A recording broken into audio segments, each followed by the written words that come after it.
नमस्कार, देवभूमि समाचारों में आप सभी का स्वागत है। मैं प्रियंका मलिक हाजिर उत्तराखंड की तमाम छोटी बड़ी खबरों के साथ। लेकिन सबसे पहले नजर इस वक्त की हेडलाइंस पर। भाजपा के पूर्व कैबिनेट मंत्री मदन कौशिक को बनाया राष्ट्रीय कार्य समिति का सदस्य।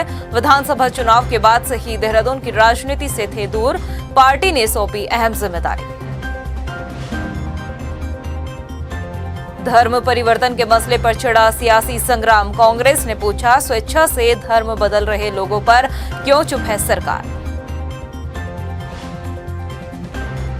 अंकिता हत्याकांड मामले को लेकर कांग्रेस ने बीजेपी पर साधा निशाना, वीआईपी के नाम के खुलासे को लेकर गुमराह करने का लगाया आरोप। शनिवार को सरकार का पुतला दहन करेगी कांग्रेस। उत्तराखंड स्वास्थ्य विभाग में जल्द भरे जाएंगे खाली पड़े पद, प्रभारी स्वास्थ्य सचिव ने दिए निर्देश। अस्पतालों में दवाइयों की कमी भी होगी जल्द दूर। हेडलाइंस के बाद बुलेटिन की शुरुआत एक बड़ी खबर के साथ। उत्तराखंड भाजपा के पूर्व प्रदेश अध्यक्ष और हरिद्वार से विधायक मदन कौशिक को अहम जिम्मेदारी सौंपी गई है। जी हां, मदन कौशिक को बीजेपी की राष्ट्रीय विशेष आमंत्रित कार्य समिति के सदस्य की जिम्मेदारी दी गई है।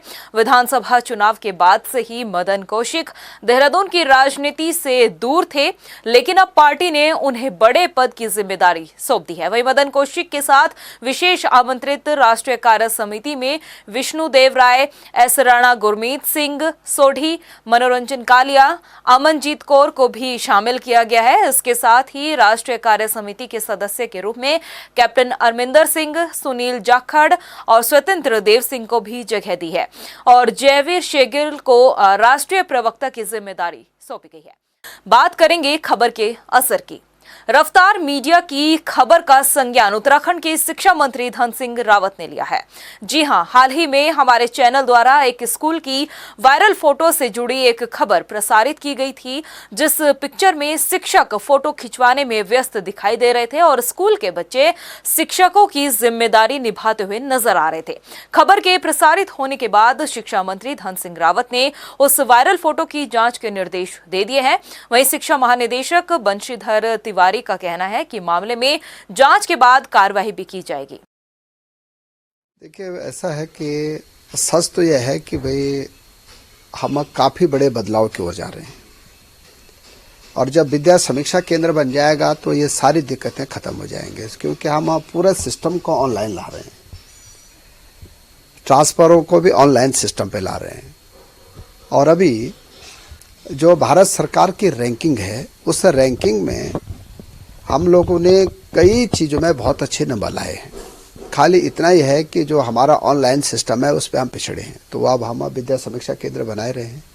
जिस स्कूल की आप बात कर रहे हैं उसका वीडियो मैंने भी देखा है और मैंने जांच के आदेश भी दिए हैं। और मैं कह सकता हूं कि कोई भी अगर गलत काम करता है, चाहे वो बड़ा हो चाहे छोटा हो, उसके खिलाफ कार्रवाई जरूर हो। देखिए, वो उसका संज्ञान लिया था हमने और उसमें जांच करने के लिए जिला शिक्षा अधिकारी को लिखा है कि ऐसा किन परिस्थितियों में किया गया और जैसे ही आख्या है फिर कार्रवाई करें। वहीं उत्तराखंड स्वास्थ्य विभाग में खाली पड़े पद जल्द भरे जाएंगे। प्रभारी सचिव चिकित्सा स्वास्थ्य और चिकित्सा शिक्षा विभाग डॉक्टर आर राजेश कुमार ने स्वास्थ्य विभाग की वित्तीय और भौतिक प्रगति की समीक्षा की है। समीक्षा के दौरान स्वास्थ्य विभाग में दवाइयों की कमी को दूर करने के भी निर्देश दिए गए हैं। इसके साथ ही प्रभारी सचिव डॉक्टर आर राजेश कुमार ने चिकित्सा इकाइयों में खाली पड़े पदों को जल्द भरने के भी निर्देश दिए हैं। ट्रांसफर तो एक रूटीन प्रोसेस है और जब समय आएगा तो वो लिस्ट आउट होगा। बाकी जो इम्पोर्टेंट चीज़ है HR मैन पावर की जो कमी है, जो अभी फ़िलहाल नर्सेस में है, अब चिकित्सा स्वास्थ्य चिकित्सा शिक्षा दोनों संवर्ग मिला के हमारे 2600 नर्सेस हैं जो हम लोग इमीडिएटली भर देंगे। चिकित्सा स्वास्थ्य का तो मेरे ख्याल से immediately with in weeks time हम प्रोसेस शुरू कर देंगे। और चिकित्सा शिक्षा में जो नर्सेस हैं वो हम लोग कैबिनेट में अभी ले जाएंगे। इसके अलावा जो 664 पद हैं कम्युनिटी हेल्थ ऑफिसर्स के, उसको भी हम लोग अभी इसमें रिजल्ट अभी मेरे ख्याल से 2-3 दिन में आपका आउट हो जाएगा। वहीं उपनेता प्रतिपक्ष भुवन कापड़ी ने लोक सेवा आयोग में धांधली का आरोप लगाया है। भुवन कापड़ी का कहना है कि उत्तराखंड लोक सेवा आयोग द्वारा की गई कुछ भर्तियों में भी गड़बड़ी सामने आई है। उन्होंने कहा कि 2015 में लोक सेवा आयोग द्वारा पॉलिटेक्निक के प्रवक्ता पद की परीक्षा कराई गई थी, जिसमें नियमानुसार एक पद पर 5 लोगों को इंटरव्यू में बुलाने का नियम है, लेकिन नियम विरुद्ध जाकर 8 लोगों को इंटरव्यू में बुलाया गया और 8वें स्थान पर बुलाए गए अभ्यर्थियों को इंटरव्यू में सबसे ज्यादा नंबर देकर चयन कर लिया गया, जिससे लोक सेवा आयोग की कार्यप्रणाली पर भी सवाल उठते हैं। इतना ही नहीं, भुवन कापड़ी ने AG-JE की परीक्षा में भी नियम के विरुद्ध अभ्यर्थियों को इंटरव्यू में बुलाने का आरोप लगाया है।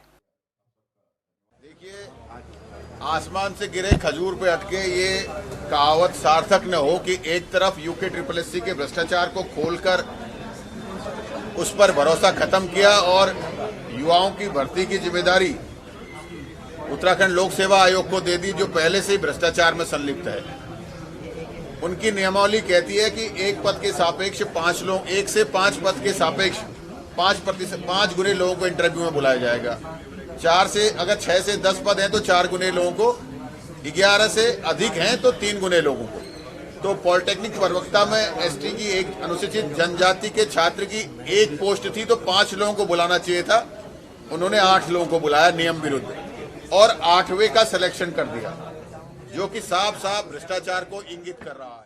वहीं उत्तराखंड में जहां एक तरफ धर्मांतरण कानून पास होने पर धामी सरकार की सराहना हो रही है, तो वहीं कांग्रेस के प्रदेश अध्यक्ष करण महारा का कहना है कि कांग्रेस का स्पष्ट रुख है कि मजहब की नहीं सिखाता आपस में बैर रखना, और कांग्रेस उसी राह पर चलती है कि सभी धर्म के लोग आपस में मिलकर रहे। कांग्रेस धर्म परिवर्तन के पक्ष में नहीं रहती, लेकिन सरकार को इस पर विशेष मंथन करना चाहिए। आखिर धर्म परिवर्तन किस वजह से हो रहा है, साथ ही अगर सरकार धर्मांतरण को गंभीर मानती है तो राज्य बनने के बाद से लेकर अभी तक कितने लोगों ने जबरन धर्मांतरण किया है, उसके आंकड़े भी पेश होने चाहिए और क्या कुछ कार्रवाई हुई वो भी बताना चाहिए। और बीजेपी को स्पष्ट करना चाहिए क्या स्वेच्छा से धर्मांतरण को स्वीकार करते हैं, और यही संतू से भी पूछा जाना चाहिए कि जो लोग स्वेच्छा से अपनी मर्जी से धर्म परिवर्तन कर रहे हैं क्या वो उस चीज के साथ हैं। क्यों बीजेपी ने धर्म परिवर्तन के विरुद्ध कानून नहीं लाए, वो कानून लाए हैं जबरन धर्म परिवर्तन के ऊपर। तो जबरन शब्द को आप लोग भी मत छुपाइए ना, धर्म परिवर्तन पर कानून नहीं लाए, जबरन धर्म परिवर्तन पर लाए। तो हम कह रहे हैं क्या धर्म परिवर्तन अगर कोई व्यक्ति स्वेच्छा से कर रहा है, क्या सरकार उसका पक्ष ले रही, बीजेपी उसका पक्ष ले रही, ये उनको स्पष्ट करना चाहिए। और राज्य बनने से लेकर आज तक कितने लोगों ने धर्म परिवर्तन किया, कितने लोगों ने रिपोर्टें दर्ज करी और कितने लोगों के ऊपर कार्रवाई हुई, इसको भी सरकार को स्पष्ट करना चाहिए। वहीं अंकिता हत्याकांड मामले को लेकर कांग्रेस ने सरकार पर निशाना साधा है। कांग्रेस लगातार इस मामले में CBI जांच की मांग कर रही है, तो वहीं अब कांग्रेस अंकिता हत्याकांड में VIP के नाम के खुलासे की मांग को लेकर कल यानी कि शनिवार को प्रदेश भर में सरकार का पुतला दहन करेगी।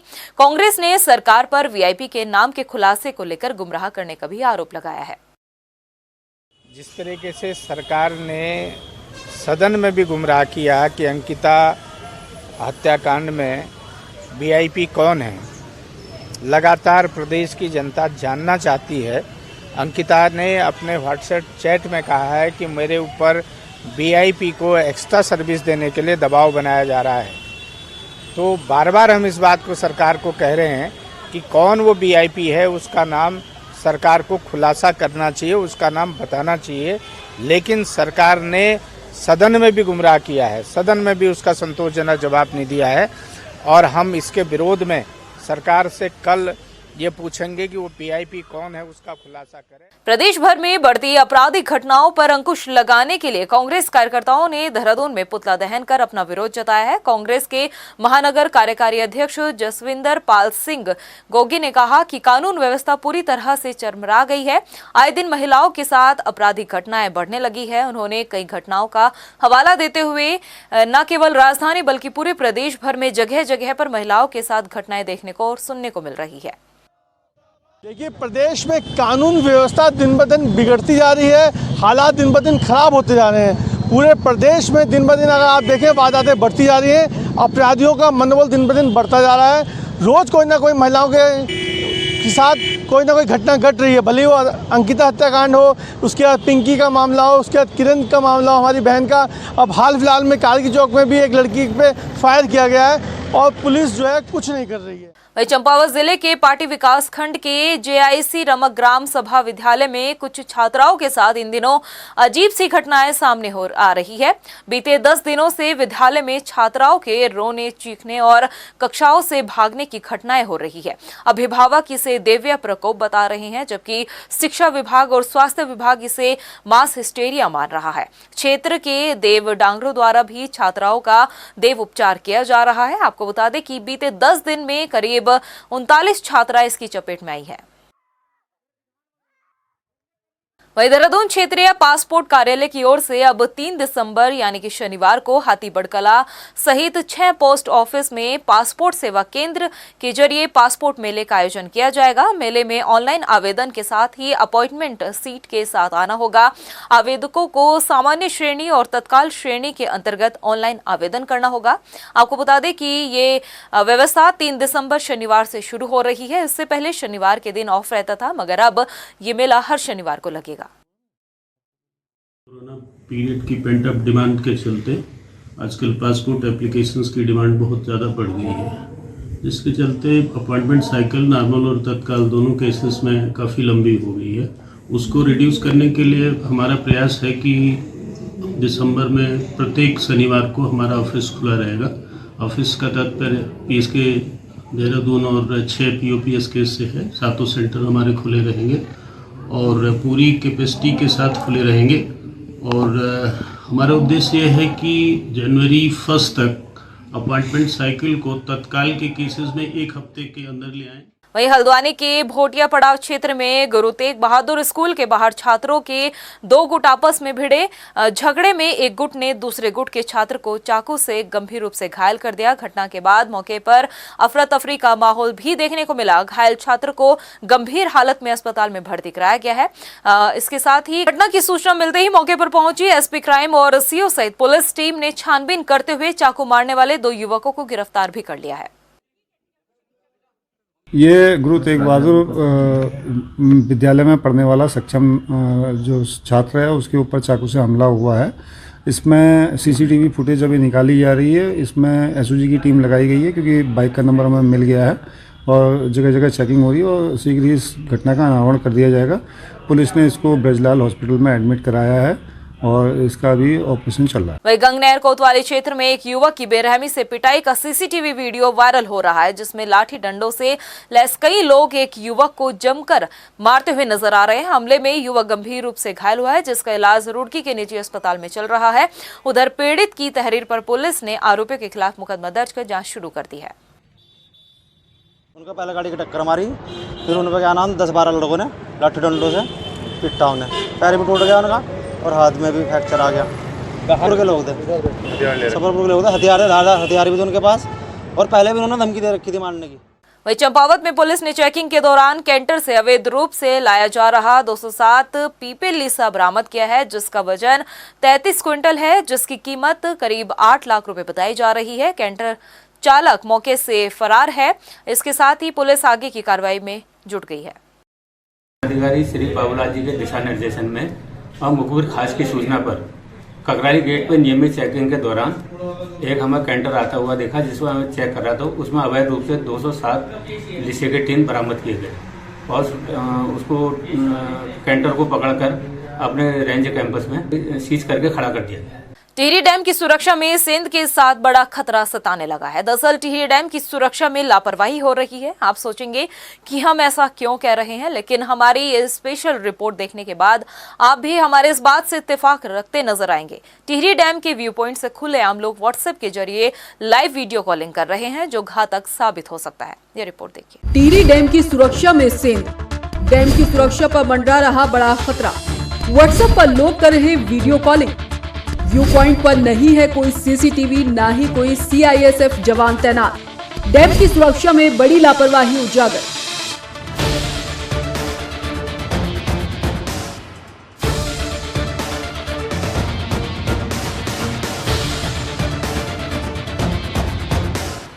अगर हम ये कहें कि टिहरी डैम की सुरक्षा में इन दिनों बड़ी सेंध लगने की तैयारी होने के साथ डैम की सुरक्षा पर बड़ा खतरा मंडरा रहा है, तो ये कहना गलत नहीं होगा।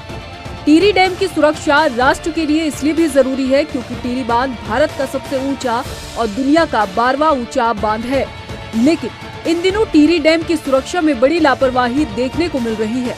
आलम यह है कि टिहरी डैम के व्यू पॉइंट पर सीसीटीवी कैमरे की मौजूदगी न होने से सवाल बड़े हो जाते हैं कि आखिर ये लापरवाही क्यों और किस लिए है। सीसीटीवी कैमरा न होने से टिहरी डैम के व्यू पॉइंट पर डैम को देखने आ रहे लोग व्हाट्सएप और अन्य ऐप के जरिए लाइव वीडियो कॉलिंग कर रहे हैं, जो टिहरी बांध की सुरक्षा के लिए बड़ा घातक साबित हो सकता है। हैरानी इस बात की है कि व्यू पॉइंट पर ना तो सीआईएसएफ का जवान तैनात है और न ही यहाँ पर किसी सीसीटीवी कैमरे की ही मौजूदगी है। सामाजिक कार्यकर्ता शिव सिंह बिष्ट यहाँ तक कह रहे हैं कि सीआईएसएफ के जवान स्थानीय लोगों को यहाँ खड़े होने तक नहीं देते, लेकिन इन दिनों व्यू पॉइंट पर नियमों की खुलेआम धज्जियां उड़ाई जा रही हैं। शिव सिंह के इस बयान से सवाल ये भी खड़ा हो जाता है कि जब आम दिनों में यहाँ सीआईएसएफ जवान तैनात रहते हैं, तो हाल ही के दिनों में जवान की तैनाती क्यों नहीं है।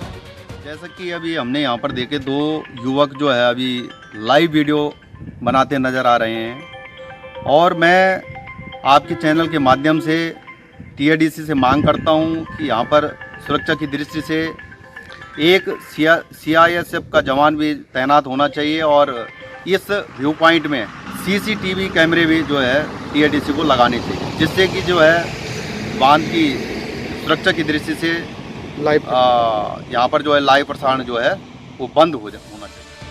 संदिग्ध लोग टिहरी बांध पर व्यू पॉइंट पर फोन से तस्वीर लेने पर पाबंदी के स्लोगन को साइड में रखकर लाइव वीडियो कॉलिंग कर रहे हैं, तो यकीनन टिहरी डैम की सुरक्षा और लापरवाही सवालों के घेरे में आना लाजमी है। वहीं इस बारे में टिहरी डैम के अधिशासी निदेशक उमेश कुमार सक्सेना सुरक्षा की दुहाई देते नजर आए। उन्होंने कहा कि टिहरी डैम की सुरक्षा केंद्रीय सुरक्षा बल सीआईएसएफ के हाथों में है और जो व्यू पॉइंट है वो मुख्य सड़क पर है। इसके बारे में उन्होंने कहा कि सीआईएसएफ को सूचित किया जाएगा।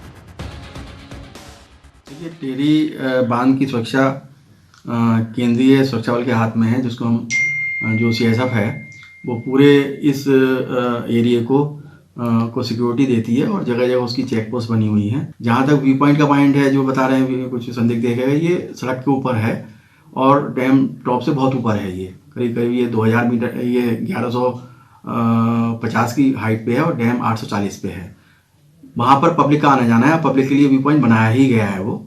ऐसे में अगर कोई ऐसी स्थिति नोटिस में आती है तो उसके लिए हम व्यवस्था करेंगे कि इस तरह की कोई भी अगर जो अनटूवर्ड घटना को अंजाम दें या कोई इस तरह की बातचीत जो सस्पेक्टेड हो, तो उसके लिए भी हम वहाँ देखेंगे कि सीसीटीवी कैमरे लग सकते हैं या नहीं लग सकते, तो वो हम करवाएंगे उसे और सीआईएसएफ को भी अलर्ट कर देंगे कि वो भी पेट्रोलिंग करती रहा।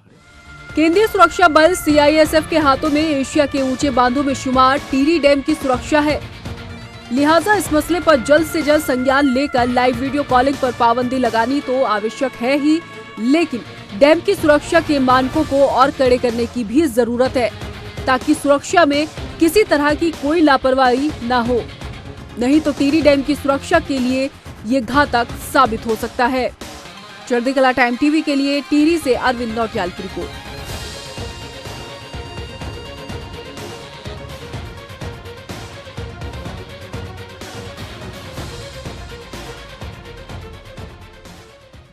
प्रदेश की खबरों में इतना ही, फिर हाजिर होंगे कुछ खास खबरों के साथ। तब तक के लिए मुझे दे इजाजत, नमस्कार। भाजपा के पूर्व कैबिनेट मंत्री मदन कौशिक को बनाया राष्ट्रीय कार्य समिति का सदस्य। विधानसभा चुनाव के बाद से ही देहरादून की राजनीति से थे दूर, पार्टी ने सौंपी अहम जिम्मेदारी। धर्म परिवर्तन के मसले पर छिड़ा सियासी संग्राम, कांग्रेस ने पूछा स्वेच्छा से धर्म बदल रहे लोगों पर क्यों चुप है सरकार।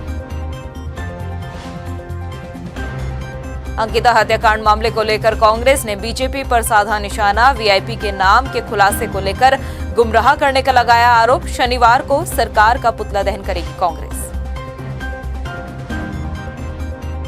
उत्तराखंड स्वास्थ्य विभाग में जल्द भरे जाएंगे खाली पड़े पद, प्रभारी स्वास्थ्य सचिव ने दिए निर्देश। अस्पतालों में दवाइयों की कमी भी होगी जल्द दूर।